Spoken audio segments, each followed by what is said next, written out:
नमस्कार, आपण पाहत आहोत खान्देश प्रभात डिजिटल। पाणी पुरवठा व स्वच्छता मंत्री गुलाबराव पाटील यांच्या धरणगाव तालुक्यातील पारधी येथे मंगळवारी रात्री 11 वाजेच्या सुमारास किरकोळ कारणावरून झालेल्या वादाचे पर्यावसन जाळपोळीत झाले।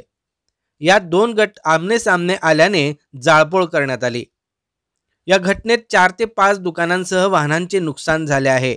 एकीकडे नववर्षाचे स्वागत होत असताना पारधीत मात्र तणावाची परिस्थिती निर्माण झाली होती। दरम्यान गावात संचारबंदी सदृश परिस्थिती असून पोलिसांचा बंदोबस्त लावण्यात आला आहे। हेमंत पाटील, खान्देश प्रभात, जळगाव। काल रोजी रात्री धरणगाव पोलीस स्टेशन अंतर्गत पारधी या गावामध्ये एक दोन गटातील भांडणाचं पर्यावसन हे थोडंसं काही दुकानांची जाळपोळ करण्यामध्ये झालं होतं। त्या संदर्भाने पारधी पोलीस स्टेशन OP अंतर्गत गुन्हा दाखल झालेला आहे आता, आणि काही लोकांना आम्ही ताब्यात घेतलेला आहे। सध्या इथे मोठ्या प्रमाणात फौजपाठा उपलब्ध आहे आणि सध्या तरी इथे शांतता आहे। मॅडम, नेमकं कारण काय होतं या घटनेच्या मागचं कारण काय? काही अंतर्गत वादामुळे सदरचा जो जी घटना आहे ती घडलेली आहे। किती लोकांविरुद्ध गुन्हा दाखल आहे? सध्या तरी आम्ही ज्या अज्ञात आहेत अशा 20 ते 25 लोकांविरोधात सध्या गुन्हा दाखल केलेला आहे। संचारबंदीचं लागू केलेलं आहे, किती दिवसापर्यंत?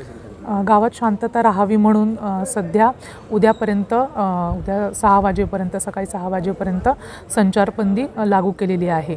जर शांतता आढळली तर त्यानंतर संचारबंदीही उठवण्यात येईल। काय आव्हान असेल लोकांना हेच आव्हान असेल की आपण गावामध्ये शांतता राखावी, कायदा व सुव्यवस्थेचा कुठलाही प्रश्न हा निर्माण होणार नाही, आपलं असं वर्तन नसावं, तसेच कायदा व सुव्यवस्था कृपा करून हातात घेऊ नये।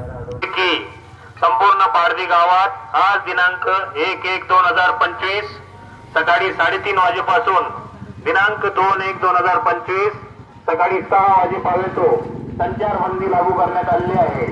तरी कोणी नागरिक आपल्या घराबाहेर पडणार नाही। कोणी बाहेर आढळून आल्यास त्यांच्यावर कायदेशीर कारवाई करण्यात येईल।